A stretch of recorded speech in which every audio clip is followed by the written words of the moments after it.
ان projects کو میں نے تو دیکھا ہے. آپ یہ بتائیے کچھ ان کا تعارف چونکہ ہمارے ناظرین بھی سن سکیں کہ آپ نے کون سے پروجیکٹ شروع کیے ہیں اور ان پروجیکٹس میں آپ کا جو ہے وہ اپنا حصہ کتنا ہے, دوسری چیریٹیوں کے ساتھ کتنا مل کے کر رہی ہیں وغیرہ وغیرہ.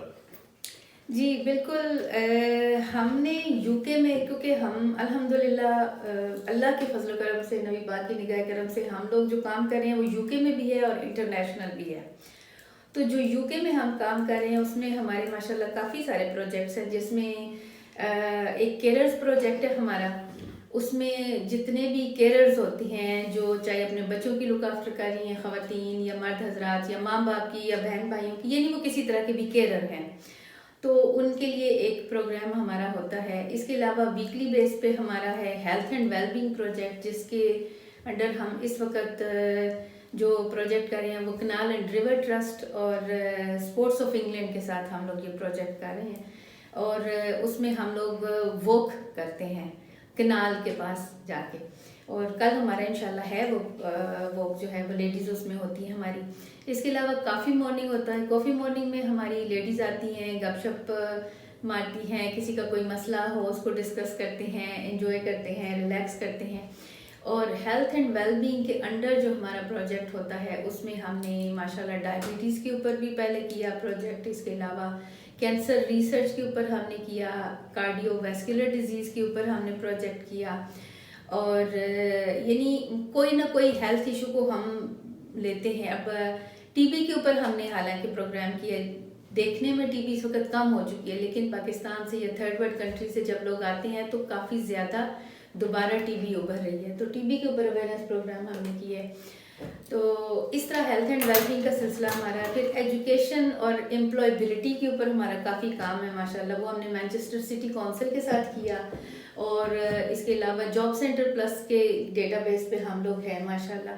تو اس میں یہ ہے کہ ہم نے پورا سال اس کو پروجیکٹ کو چلایا, بلکہ پچھلے 3 سال سے ہم لوگ نے اس پروجیکٹ کو چلا رہے تھے. تو اس میں یہ ہوتا ہے کہ ہم لوگوں کی ہیلپ کرتے ہیں, کس طرح سی وی رائٹنگ کرنی ہے, لیٹر کس طرح لکھنا ہے, کور لیٹر جو ہوتا ہے. پھر اس کے علاوہ جاب سرچ کہاں سے کرنی ہے. پھر اس کے علاوہ اس میں آفیشیل لیول پہ جیسے NHS کے ساتھ ہو گیا, گورنمنٹ لیول کے ساتھ ہو گیا, اور ایون جو عام جو ہمارے دکاندار ہیں جیسے Manchester super store, world wide, یہ ان سب کے ساتھ بھی ہمارے بڑے اچھے تعلقات ہیں. تو ان کے پاس بھی جب کوئی ویکینسیز ہوتی ہیں, یہ چائے والا وغیرہ ہو گئے, یہ سب جو لوکل ہمارے ومزلو روڈ پہ جو بھائی بہن ہمارے سب بیٹھے ہیں, تو ان کو بھی جب کوئی اسٹاف کی ضرورت ہوتی ہے وہ بھی ہم سے رابطہ کرتے ہیں. ہمارے پاس خواتین ہوتی ہیں, ہم ان کو ریفر کر دیتے ہیں.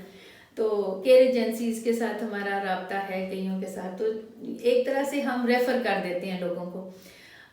اس کے علاوہ ہم امپلائبلٹی کے ساتھ ساتھ ایجوکیشن کے اوپر کافی کام کر رہے ہیں. اس وقت ماشاءاللہ صرف لاسٹ ویک ہم نے تقریباً 4 لوگوں کو یونیورسٹیز میں ایڈمیشن دلوائے ہیں. اور کیریئر ایڈوائز بھی ہم دیتے ہیں. اب میں ایک ایگزامپل آپ کو دیتی ہوں کہ ایک بچی بہت لائق, اس کے A اسٹارز آئے, تو اب جب A اسٹار, اس کی خواہش بھی تھی کہ وہ بنے, ڈاکٹر بنے, لیکن کسی نے اس کو عقل مندانہ مشورہ دیا کہ تم جو ہو نا وہ بن جاؤ, یہ جو فارماسسٹ بن جاؤ. تو وہ بچی ذرا میرے ساتھ, بچے بھی بڑا اچھی اٹیچمنٹ ہے میری بچوں کے ساتھ, تو میرے سے بات ہوئی تو میں نے اس کو کہا بھائی جب تمہارے اس لیول کے رزلٹ آئے ہوئے ہیں تو تم فارماسسٹ کیوں بن رہی ہو, ڈاکٹر بنو. اور واقعی بچی نے ایڈوائز لی اور الحمدللہ ڈاکٹر بن رہی ہے. تو ہم نہ صرف امپلائبلٹی کا ہی کرتے ہیں, اس کے علاوہ کیریئر ایڈوائز بھی دیتے ہیں, بزنس ایڈوائز بھی دیتے ہیں. اور اسمال بزنس میں جو ہے ہم لوگ مختلف طرح کی جو ہے وہ گائیڈنس دیتے ہیں. جیسے فار ایگزامپل بہت ساری بہنیں یہاں پہ جو کھانا پکانا, ان کو ہم نے گائیڈ کیا, ان کو کورسز کروائے, فوڈ اینڈ ہائیجین کورسز کروائے. تو پھر اس سے انہوں نے اپنے چھوٹے چھوٹے, جیسے ہوتا ہے نا کہ سموسے بنا کے, کباب یہ بنا کے بیچنا. تو آپ کو پتہ ہے کہ اس وقت جو سب سے بڑا ایشو ہے ورلڈ وائڈ ہی, وہ ہے ڈیلی جو لائف ہے وہ کافی ایکسپینسو ہو چکی ہے, کاسٹ آف لیونگ جو ہے وہ بہت زیادہ رائز ہو چکی ہے.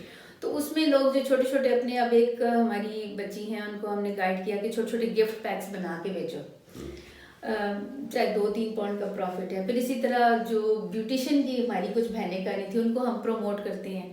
تو اس سے یہ ہوتا ہے کہ جب ان کے پاس کلائنٹ آتے ہیں تو وہ کبھی کبھار 1-2 پاؤنڈ چیریٹی کو بھی دے دیتی ہیں, لیکن نام بھی دیں ہمارا یہ کہ ایک سلسلہ چل نکلا ان کا.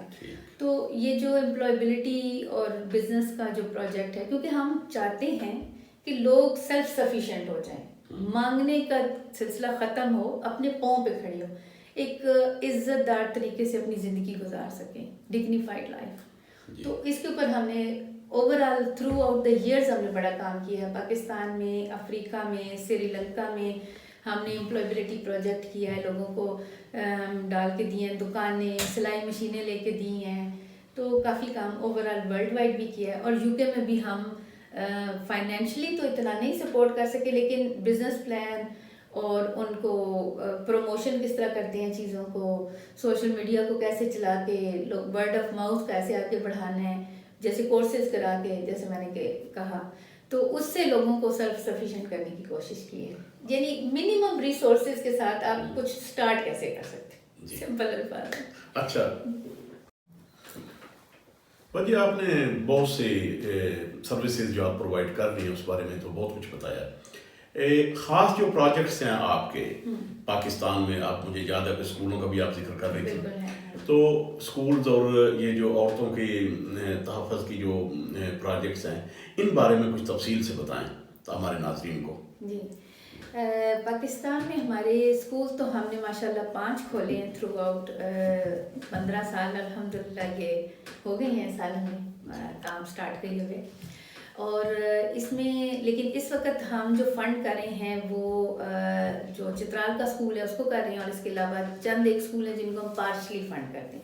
چترال والے اسکول کو ہم فلی فنڈ کرتے ہیں, اور پھر اس کے بعد افریقہ میں کچھ اسکول ہیں جن کو ہم سپورٹ کرتے ہیں. تو پاکستان میں جو چترال کا اسکول ہے اس میں دن کو جو ہے وہ بچے پڑھتے ہیں, اور آفٹر نون میں خواتین ایڈلٹ ایجوکیشن کا بھی ہمارا ہے پلان جس میں ہم کام کرتے ہیں. تو کیونکہ خاتون جو ہوتی ہے نا وہ جو ہے گھر کا پورا نظام ایک طرح سے اس کے اوپر ڈپینڈ کرتا ہے. اگر ماں پڑھی لکھی ہوگی, یقیناً باپ پڑھا لکھا ہونا بہت امپورٹنٹ ہے, روزی روٹی تو اسی نے کمانی ہے, گاڑی کے دونوں پہیے ہیں, ایکول بیلنس ہے. ایک مفکر نے بھی کہا تھا مجھے اچھی مائیں دو تو میں تمہیں اچھی قوم دے دیتا ہوں. بالکل وہ والی اس پوائنٹ سے. تو اس لحاظ سے ہم جو ہے نا عورت کی ایجوکیشن کے اوپر اور اس کی سیلف اسٹیم کے اوپر, اس کی کانفیڈنس کے اوپر ہمارا تھوڑا, کیونکہ بینگ اے ویمن تھوڑا سا زیادہ ایمفیسس ہمارا ہے اس چیز کے اوپر. تو اس میں یہ ہوتا ہے کہ جو ہمارے اسکول ہیں اس میں بچے پڑھتے ہیں ماشاءاللہ, وہ پرائمری اسکول ہے, اور یہ ہمارا 2nd بیچ جو ہے وہ ماشاءاللہ اس لیول تک آ چکا ہے. اور اس میں ہم ان کو یونیفارم بھی دیتے ہیں, ان کو کتابیں بھی دیتے ہیں, بیگ, پانی کی بوتل, کیونکہ ذرا گرمیاں ہیں اس وقت, اور اس کے علاوہ جو ہے ان کا یونیفارم وغیرہ, بکس, اسٹیشنری, ایوری تھنگ, اور اسکول کے ٹیچرز کی جو تنخواہیں وغیرہ ہے, کھانا, سب کچھ مصطفیٰ شریف آرگنائزیشن یہاں سے پرووائڈ کرتی ہے. اور اس میں ہمارے کچھ اسپیشل اسکول کے بچے اسپیشل اسکول کے بھی ہیں, اور نارمل جو مین اسٹریم اسکول ہے وہ اس طرح کا جو ماحول بھی ہم پورا پرووائڈ کر رہے ہیں.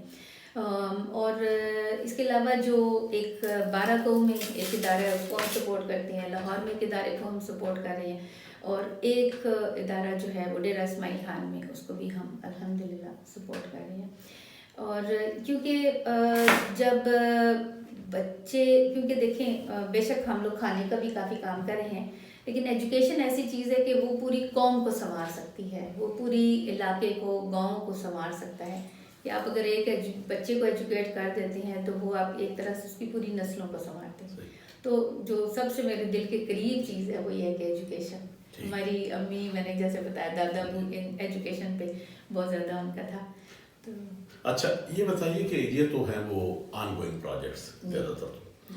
اچھا کچھ ایسا بھی ہوتا ہے کہ اچانک لائک پاکستان میں سیلاب آ گیا یا کہیں زلزلہ آ گیا یا کوئی اس طرح کی بات, اس طرح کے جو اچانک پروجیکٹ آ جاتے ہیں ان کے لیے آپ کوئی شو وغیرہ کرتی ہیں, یا کیونکہ آپ نے شو بھی ایک تو کیے ہیں چیریٹی کے لیے, تو اس کے لیے آپ کی کیا پالیسی ہے؟ اچھا, اس میں ہم نے اوور آل دنیا میں آلموسٹ 18 ملکوں میں کام کیا ہے اس طرح کے پروجیکٹس میں. ریگولر آن گوئنگ پروجیکٹس ہیں وہ تقریباً 5 کنٹریز میں ہمارے ہیں, جس میں سب سے زیادہ پاکستان میں, بینگ اے پاکستانی, ہمارے ریسورسز, ہماری ایکسیسیبلٹی زیادہ ہے. لیکن انڈیا میں بھی چونکہ ہمارے بہن بھائی وہاں سے بہت مجبور ہیں اور ان کی آواز مطلب نہیں پوری دنیا تک جا رہی. یا کشمیر میں ہمارے بہت زیادہ پروجیکٹ ہیں اور کنیا اور صومالیہ وغیرہ میں بھی ہیں. لیکن جو ہمارا جو آپ نے کہا کہ مطلب ڈیزاسٹر ریلیف ہمارا پروجیکٹ ہے, اس میں ابھی ہم نے یہ ریگولر, یہ بھی 2010 سے ہم اس کے, بلکہ 2006 سے چیریٹی رجسٹر ہونے سے پہلے بھی ہم کام کر رہے تھے. تو 2008 سے جو ہے ہمارا ذرا زیادہ اس میں کام ہے. 2010 میں جو زلزلے آئے تھے پاکستان میں, اس میں ہم نے کافی کام کیا تھا. یہاں سے پورا کنٹینر 40 فٹ کا بھیجا تھا. پھر اس کے بعد ہم نے یمن میں بھی سامان بھیجا مختلف آرگنائزیشنز کے ساتھ مل کے, کیونکہ یمن میں ہمارا اپنا سیٹ اپ نہیں ہے. لیکن تھرو آؤٹ ہمارا سامان جاتا رہا ہے. کنیا میں بھی جاتا رہا ہے. پاکستان میں تو ہر سال ہمارا 3-4 دفعہ پاکستان میں سامان جاتا ہے. اور ابھی جو فلڈ ہوا تھا اس میں ہم نے جو ہمارا شیلٹر پروجیکٹ ہے اس کے اندر ہم نے وہاں پہ مکان, کچے مکان بنا کے دیے ہیں. اس کے علاوہ ایک پاکستان میں ایک دفعہ آگ لگی تھی, اس میں ہم نے جھونپڑیاں بنا کے دی تھی تھر میں.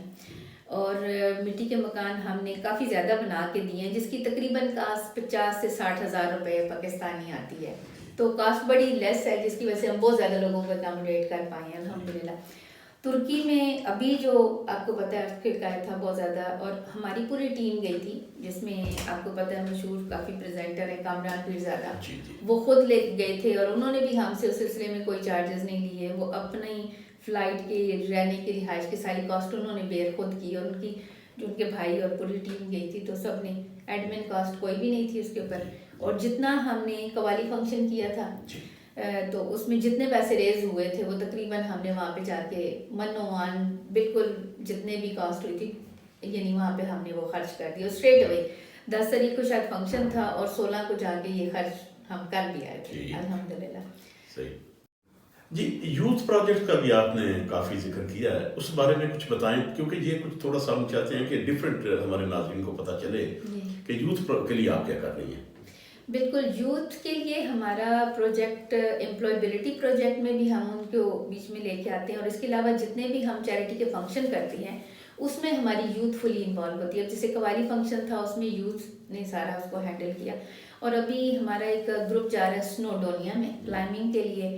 اور اس کے علاوہ چیریٹی واک ارینج ہم کر رہے ہیں.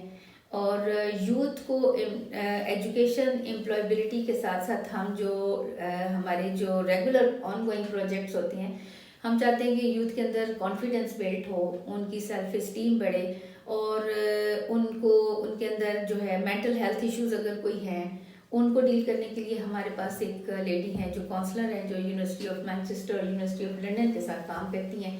وہ ہمارے ساتھ ایز اے والنٹیئر کام کر رہی ہیں. تو یوتھ کے اوپر ہمارا کافی زیادہ کام ہے الحمدللہ اس وقت. تو کوئی بھی لوگ ہیں جن کو اپنے بچوں کے ساتھ کوئی پرابلم ہے, جن کے بچوں کے کوئی ایشوز چل رہے ہیں, وہ ہمارے ساتھ رابطہ کر کے ہمارے یوتھ گروپ کو جوائن کر سکتے ہیں. اور جو لیڈیز ہیں اگر وہ اپنے گھروں میں بیٹھی ہیں, ڈپریشن انگزائٹی میں اس وقت مطلب وہ انوالو ہیں, کوئی ان کے مسئلے چل رہے ہیں, تو وہ بھی ہمارے ساتھ رابطہ کر کے ہمارے لیڈیز گروپ کو جوائن کر سکتے ہیں. ناظرین, آپ نے باتیں سنی باجی فسا بی بی کی کہ آپ کو یقیناً اس حوالے سے بہت کچھ پتہ چلا ہوگا کہ آپ چیریٹی میں کس طرح کام کرتی ہیں.